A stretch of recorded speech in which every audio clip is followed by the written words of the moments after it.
Hello, folks. Gabe Elton here with Charlie McGrath's Wide Awake News radio program. This is my inaugural event hosting the show, and I'm looking forward to getting Charlie McGrath on. He's waiting in the wings for a nice interview.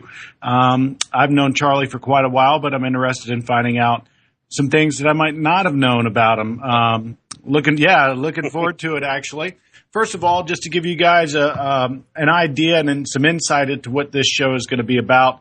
Basically, it's going to be based on gold and silver and platinum markets and what's going on in the economy. But I want everyone to know that, I'm a lot more versed than just precious metals. I've been following this movement for quite a while.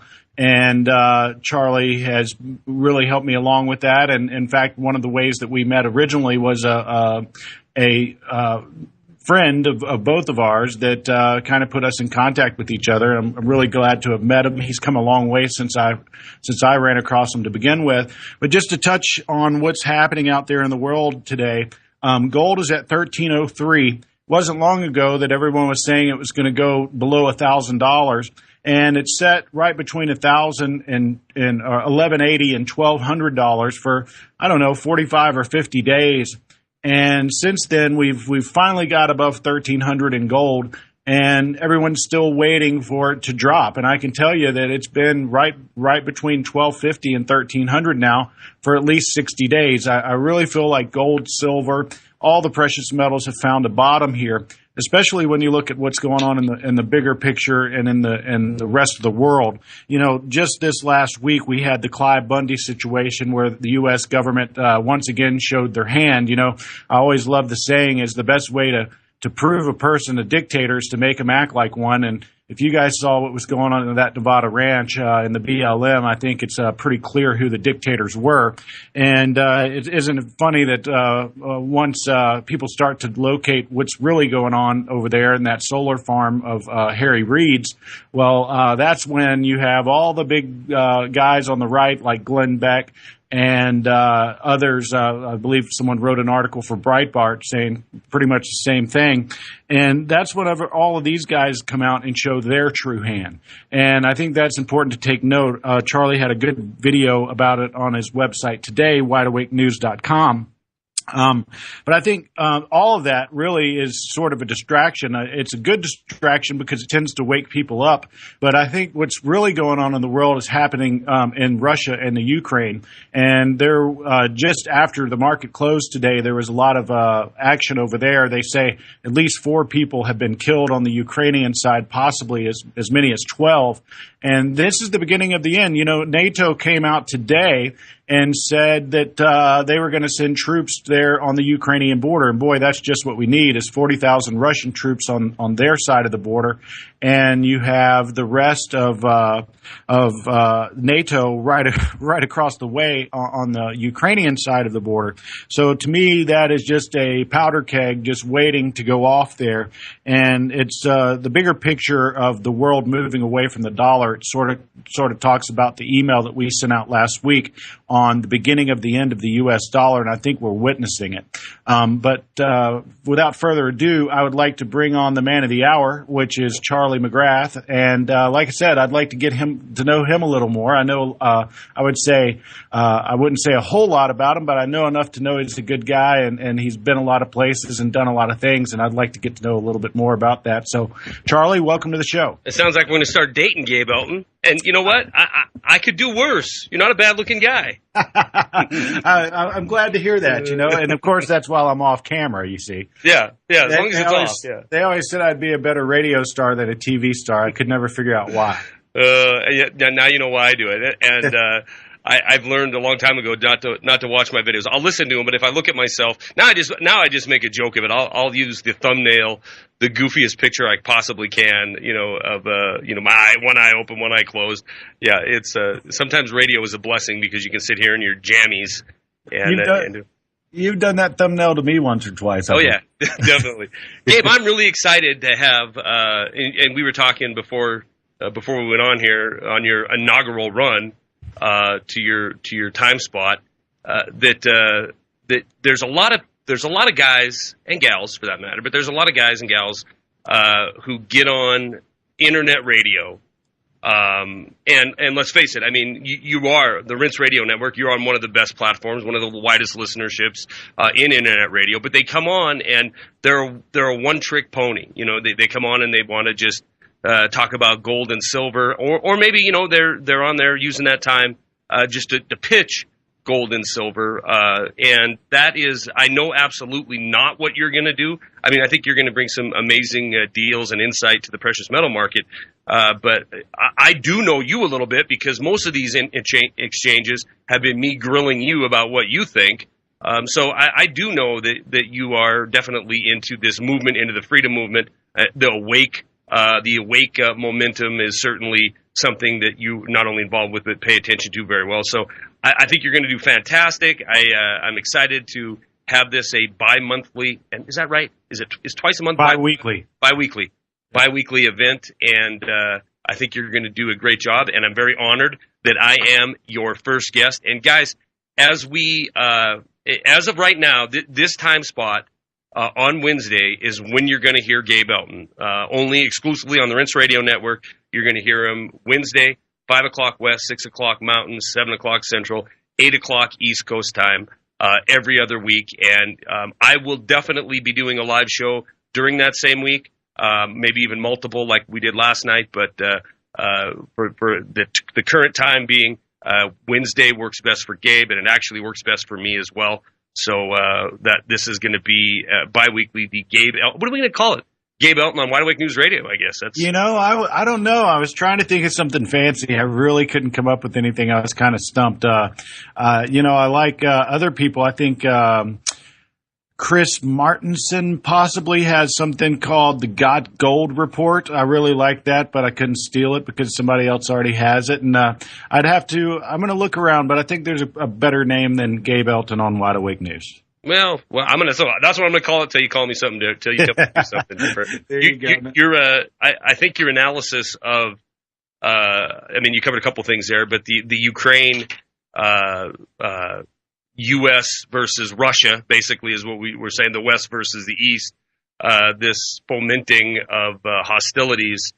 It's a story that Gabe, you and I are both old enough. I'm older than you, but I'm going to ask that question, actually. Okay, go ahead. I'll shut up. How old are you? I'm 44 years old. Goodness, I thought you were my age. I'm 37. Yeah, well, I'm about your age. I'm going to call myself in your same age group because it makes me feel good. You're an old man. I am an old man. Yeah, and I'm an old man, and I remember the Cold War, and I remember, I was talking to my boy about this last night because it's kind of weird, now that I am old. I remember I used to ask my dad things about, Korean War, or he was born in 1941. So, and I always used to think, wow, that's weird that he grew up and, the Chosin Reservoir, he remembers that and, those kind of things. But now to have my kid ask me about the Cold War, and it's just all kind of surreal to that generation. You're at the trailing edge of that. I mean, you probably remember some of the tension. Oh, sure. Yeah, without a doubt. I mean, that was all through grade school. I was always interested in the news and reading, and I was taught to hate the Ruskies. You know what I'm saying? They were the great evil in the world before we found the next boogeyman in Al Qaeda. And now, since Osama's dead, we got to find someone new. Yeah, and isn't it a convenient scapegoat potentially? And this has been a theory of mine for some time now that when I believe now, hindsight being 2020, right? That the collapse of 2008 was, I don't think it's a secret to anybody in this community that it was a staged event. Now, it was either staged because the Goldman Sachs of the world wanted to make a complete raping, which they have. I mean, these institutions have made more money in the last several years than they could have ever dreamed of, and with no risk of failure whatsoever. So it was either, a great opportunity to make just a ton of money and rewrite a constitution and a nation in the meantime. But I think it also could be used as the 2008 collapse could be used to set the stage for an even bigger collapse. And you have to have something that is going to give cover to that.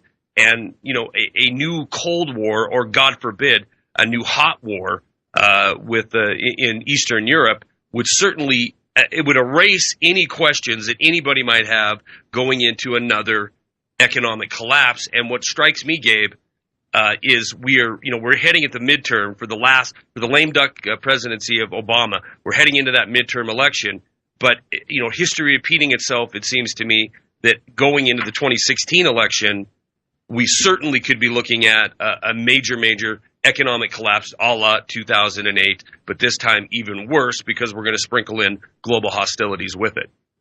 Well, imagine this, and I've thought about it from that same angle, and we pretty much came to the same conclusion, but a little different. Imagine if the whole world was moving away from U.S. dollars and decided not to buy United States Treasury bonds, and therefore the U.S. government can continue to print money.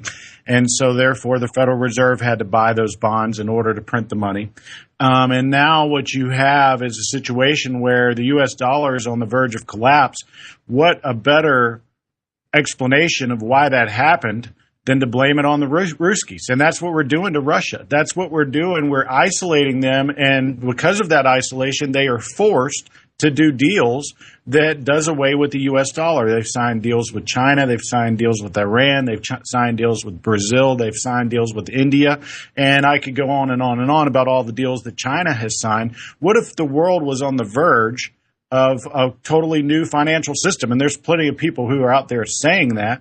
And what if these hostilities and everything that's going on in the Ukraine and this division that's being promoted is based on the fact that this is going to be the beginning of the end of the dollar? And when that happens, and when there is no more petrodollar and the U.S. is not the world reserve currency, we have the perfect scapegoat, Russia. I agree with that. I couldn't agree with that more. I think there has to be something that galvanizes the nation against an enemy. And trust me, the politicians do not want that enemy to be them. They want us to be our anger and our hostility galvanized against something else. And it would have to be, the old terror-loving terrorist under every bed and in every corner is wearing a little bit thin. And I think that's evident. I think the police state build-out is becoming more and more evident. So it's almost mandatory if these power junkies want to keep that power, that they have to create this boogeyman or this galvanizing event that gets us all together, beating under the one drum of patriotism. And the Ruskies have been, as you say, have been a target in the past. Certainly, there's an ideological difference between, even though they're a parliamentary democracy, there's an ideological difference between the East and the West. So certainly, this could very well be it. You always look at it from the aspect of the dollar and precious metals, and I appreciate that about you.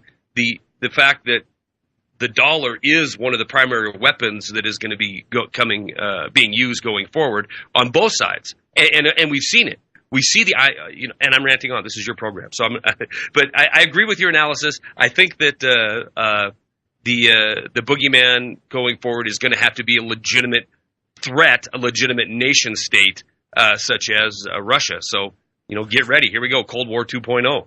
Yep. And that's one of the reasons why the CIA was created in the first place, is to protect the dollar and and for Wall Street. You know what I'm saying? So it's all the same, in my opinion. And I think that's at the heart of everything that our country does. Same with 9/11, same with Afghanistan. But, to get back to you, Charlie, as I said, there's a lot of stuff that I'm not completely aware of. I know Sure. Did you go off in the armed services? Were you in the Army? Yes, I enlisted in the service out of high school. I wanted college money, and I come from a very large Irish Catholic family, mining town, and that's code for we were dirt poor and we had no money. So if I wanted to go to school, I was either going to, have to get a part-time job or a full-time job in the military and let them pay for it. So I decided to go that route. So I joined the Army in 1988. Wow. So were you in the first Gulf War or second Gulf War, or both? I was in the first Gulf War. It actually I requested and was sent to Germany, and I lived there while I was in the service for 3 years. And at the tail end of my service is when Papa Bush decided we needed to go in and kick Hussein out of Kuwait. So I was in the 2nd Armored Cavalry Regiment out of Nuremberg, Germany, and we were the spearhead. We were the spearhead of 7th Corps. 7th Corps was the U.S. Army force in Europe, we were sent from Germany down to Saudi Arabia. I sat in the desert there for, I don't know, it seemed like forever, 6 months or so. And then, we were actually, my unit was actually, it was a military intelligence company. We were actually the first unit, European unit to cross, or the first unit period, to cross from Saudi Arabia across the berms into Iraq and then doglegged into Kuwait. And the largest tank battle since World War II, and I've had Colonel Doug McGregor on to talk about it before because he was my commanding officer, was the Battle of, I think it was 73 Easting, and that was my unit, the Second Armored Cavalry Regiment. Yeah.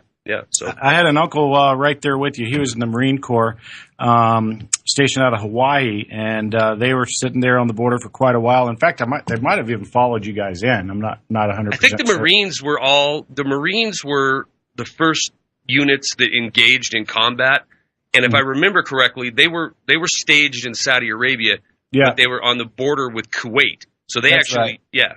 And we were on the border of Iraq. They were on the border of Kuwait. And so he was probably crossed into Kuwait right away. Yep.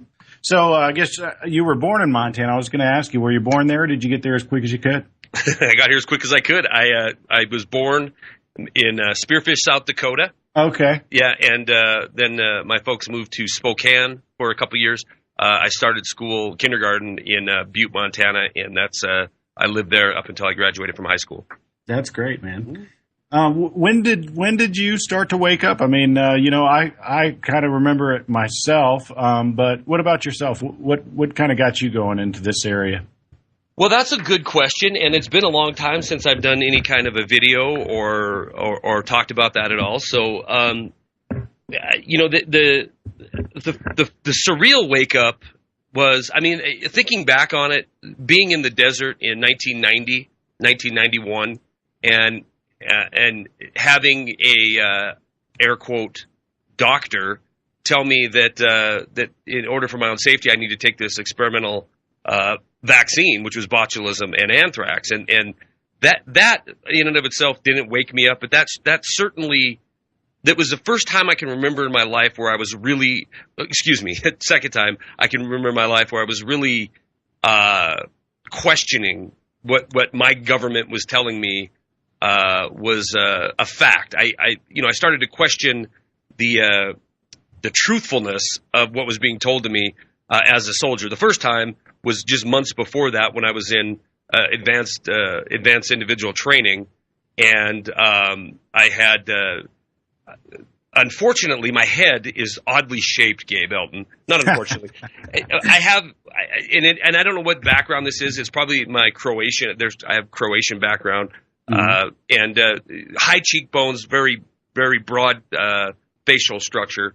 And when we were doing gas mask drills, my mask it wouldn't seal properly. So I was at Fort Aberdeen Proving Ground, Maryland, and they literally picked me and a handful of other guys because of our facial structure to test new kinds of gas masks on us. We had to stand in these rooms, these cubicles, and they allegedly were just burning cooking oil on like Bunsen burner type things, and we were supposed to tell if we could smell it, that kind of thing. But I was thinking, wow, this is weird. I kind of feel like I'm being experimented on. That followed the experimental botulism shot. Those things made me question my government, but were really, to make a really long answer even longer, what got me to the point of absolutely shedding all illusion that I'm living in a matrix was in September of 2008, when I watched these technocrats go before Congress, Hank Paulson, go before Congress and say, I need $700 billion or it's all over with. So with nothing more than a Post-it note, right? Just $700 billion, we need it or it's all going to come crashing down.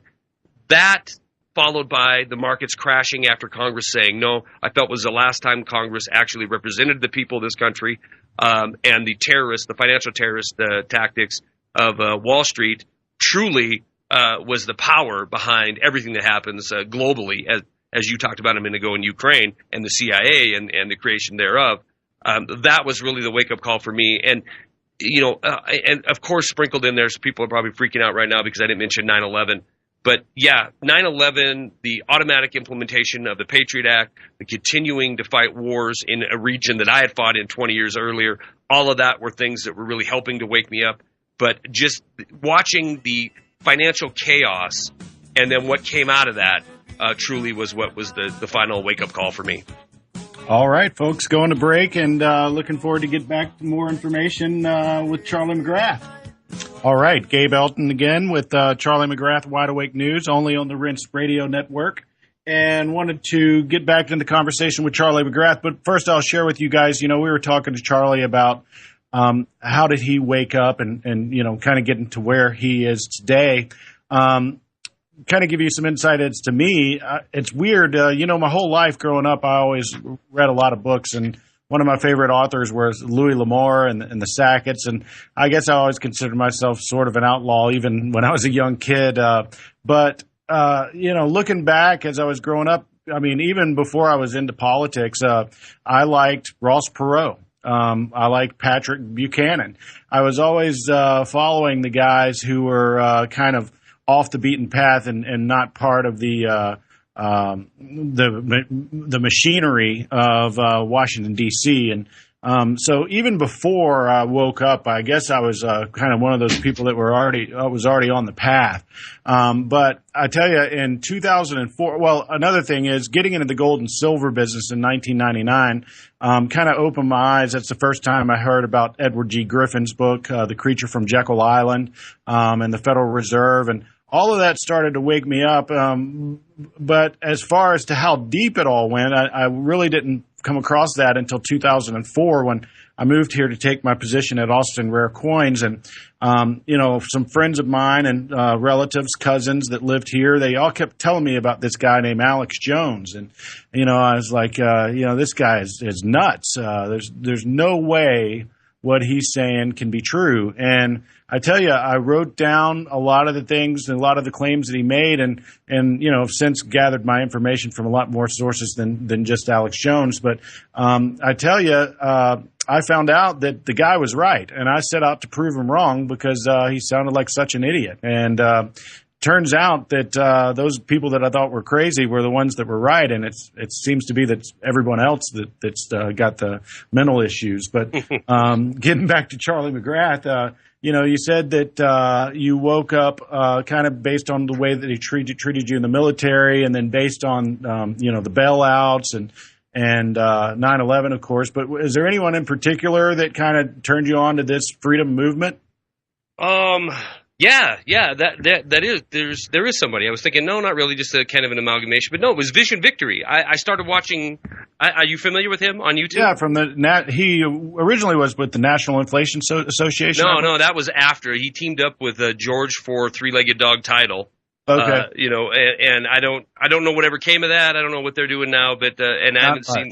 Yeah, and I haven't but I seen. Still follow the Vision Victory guy. Yeah. Me too. Yeah, and I really it was at that same time when the bailouts were happening, and he was saying a lot of things that made sense. Now he didn't really. I'm not going to say he woke me up, but I really admired his work that he did on YouTube, and I'm assuming is still doing. Daniel is his name. Okay. But as far as Alex Jones and Austin, you're in a hotbed, right? I mean, Doug Owen is down there. You're down there. Alex Jones. I never really, I knew who he was, but I never really followed him. I knew who Jeff Rintz was, and I had more, I certainly like to listen to what he had to say more on current event topics than I did Jones, without a doubt. But, Daniel from Vision Victory, now that you make me recall those days, was one I really followed. That's interesting because you had to search him out and find him on YouTube, huh?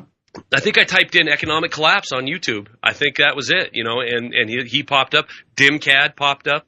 And so I started following some of those guys. And, was that just like in 07 or 08? That would have been 08, yeah. But I'm kind of. You've come a long way, man, in a short amount of time. Oh, thanks, man. But listen, you and I are probably a lot alike in. The one hurdle that I had that even though I was in the first Gulf War and the whole military thing and 9/11, it was so hard for me being from red state America, right? It's so hard for me to having a history of a family being in the military, a brother that's 11 months younger that served in the Gulf War and the first Gulf War and second Gulf War. It was so hard for me to embrace that reality that I wasn't being fed the truth, and that we were, basically fodder or sheeps or lambs to the slaughter. It was hard for me to let my mind accept that, because Gabe, I've been in business ever since coming out of the military, finishing school. I've been a red stater. I was, I should be a neocon right now, and it was getting out of that paradigm was what was the challenge. Realizing that free market capitalism and what we have now are not the same thing. Realizing that, the guy or lady or guy who's on welfare isn't my enemy. It's these too big to fail institutions that are truly the enemy of the people of this country. So once you're cast into a certain mold, getting out of that mold is the hardest challenge. Once you do, waking up's a piece of cake. That's right. That's exactly right. So what do your relatives, I don't know if your parents are still alive, but what do your relatives think about, your position on these things?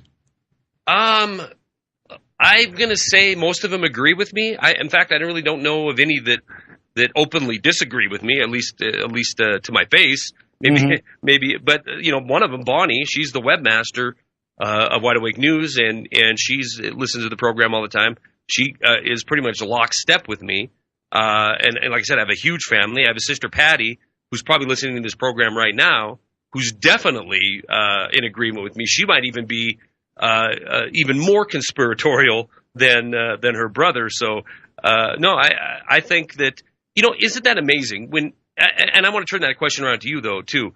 But isn't it amazing if you get past the I don't know if it's being timid about it or embarrassed about it, but if you get past that and you share your feelings and they're similar to yours or mine, it's amazing how many people feel the same way but are just afraid to express that because they're not supposed to feel that way. They're not supposed to question the war on terror. They're not supposed to question the necessity of these too big to fail institutions. They're not supposed to question if the government could be looking to harm its own people through the expansion of police state. So, but once you start to share those views, it's amazing how people open up and have the same concerns. They're just afraid to express them. But I'm going to ask you the same question, Gabe. And I kind of asked you this earlier. You're a businessman. You have to go in and you're the sales manager for Austin Americoin Bullion. Are you concerned taking on this role as host of of this program in this genre on this network? Are you concerned about any blowback by a bunch of neocons? No, not at all, and I'll tell you why. For the longest time, I've never had a Facebook page. I never had a MySpace page.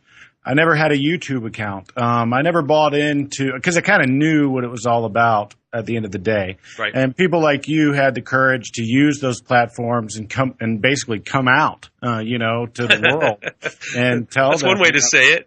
Yeah, that's basically what you did. And myself, I was always not really scared or timid of anyone finding out. I just didn't want to do the government's job for them. Gotcha. And basically, I guess about 2 or 3 years ago, I came to the conclusion that things were getting so bad that I really don't care anymore. I mean, I was talking to my dad, and obviously this is in a joking manner, if any federal agents happen to be listening, but I was joking with him, and I told him, I said, I'm coming out, and if the FBI doesn't visit my house by the end of the year, then I'm not doing my job.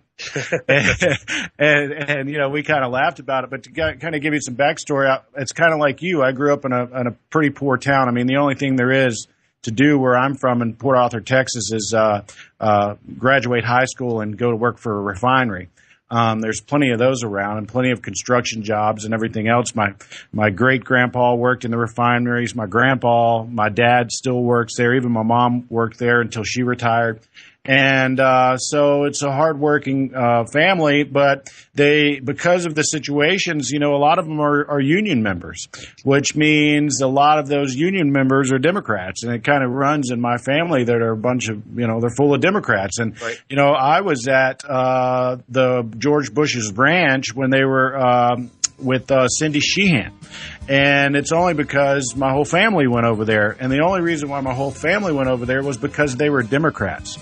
And that's the funny thing is I would say my family supports these notions, but only if they relate to the party. And I'm still trying to break through that barrier. That's a hard one to break through, for sure. All right, folks, back on the program. Again, it's Gabe Elton with Austin Rare Coins on the Charlie McGrath Show, only on the Rents Radio Network.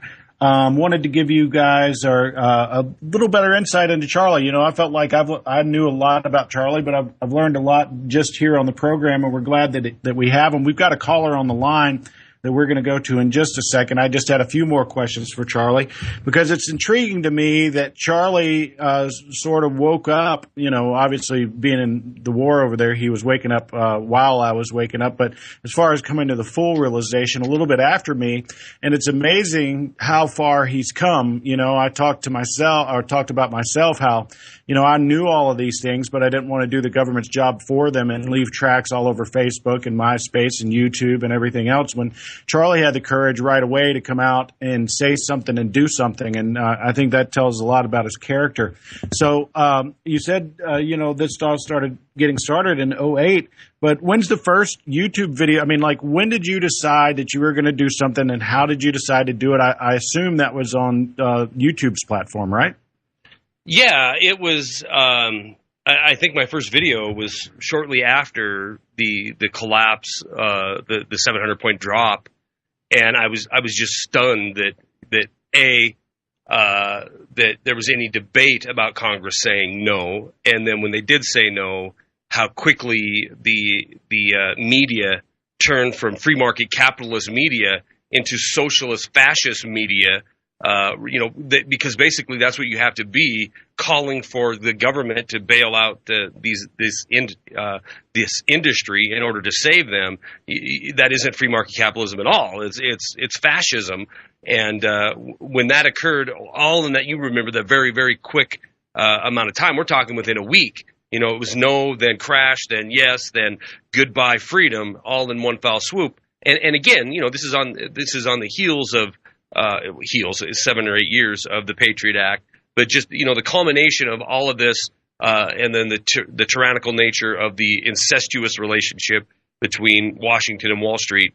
I put out a video, and you know, it was, I don't even remember how long it was. In the beginning, I was running up into that 10-minute time limit all the time and having to re-record, but it was basically just a rant. And you know, it quickly, I had 50 subscribers, and then 100, then, you know, 1,000. And then I'm like, well, you know, this, if nothing else, it gives me, it lets me sleep at night knowing that I'm speaking out and that people are listening to me. And there's a lot of, like I said, there's a lot of people that feel the same way. And if I can help wake one person up or affect change even in one person's life, you know, and that, Gabe, that does happen. I mean, there are a lot of people that have been touched by not just me, but WideAwakeNews in general, or you know, because they felt like they were completely alone, or they felt like they were a loser because their credit score was 500, or because they had their home foreclosed on, or because of, you know, fill in the blank. But you know, so if we as a team can help one person, wake one person up, and, you know, hopefully affect some kind of change, then it allows us to look in the mirror. Talking about that change, and kind of goes to the next question, is if you were to pick like one issue that you focused on or think that's the most important thing or sort of the thing that drives you, is there any one thing or is it all things combined? No, the number one thing for me has always been, since I began, is our monetary policy, our economic system. That, you know, it's like I told Doug on Doomcast last week, you know, that no matter what people come on and bitch about, right, it doesn't matter if it's people coming on talking about war in the Middle East, or destabilization of North Africa, or talking about what's going on in Ukraine, or talking about what's going on with the price of this, that, or the other thing. It all, to me, in my perspective, it all boils down to bankers who are pulling the strings.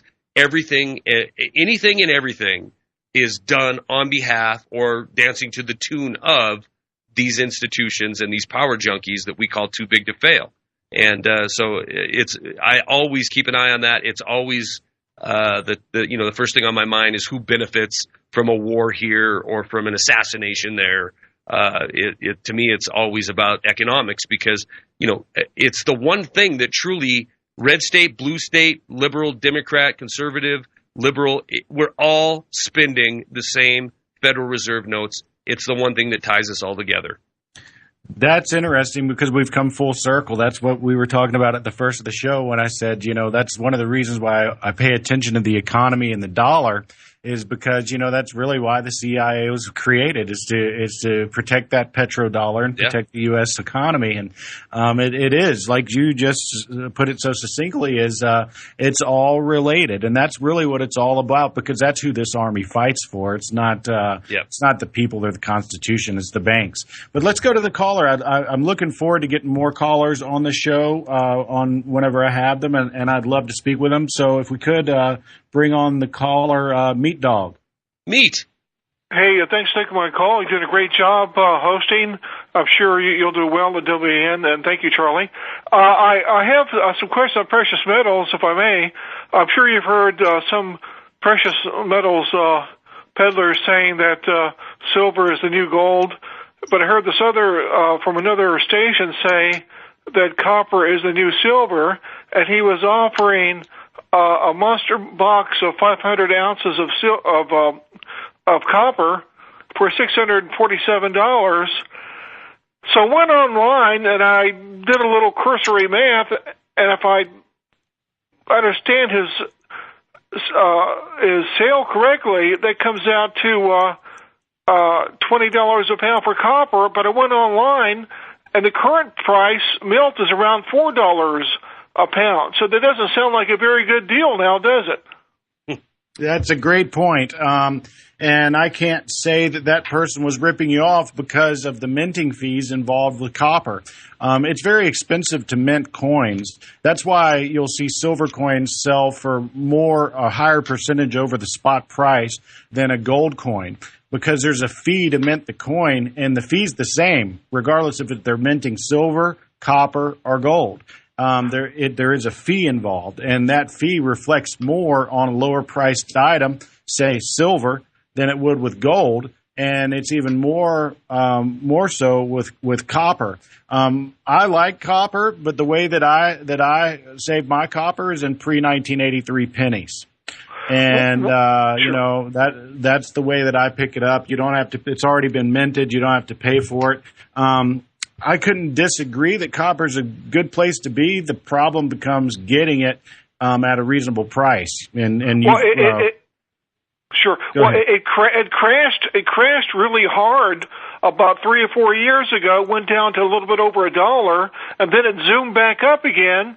But I understand the processing fees for coinage and other fees, but the melt value of ounce of silver is slightly under $20, but silver eagles you can buy in the low 20s, so that's only a 10 or 20% uptick on price. Whereas copper, if I understood, I could be misunderstood as pricing, but that's 5 times the melt value, and that just seems so absurd to me. If that's in fact what he was selling it for.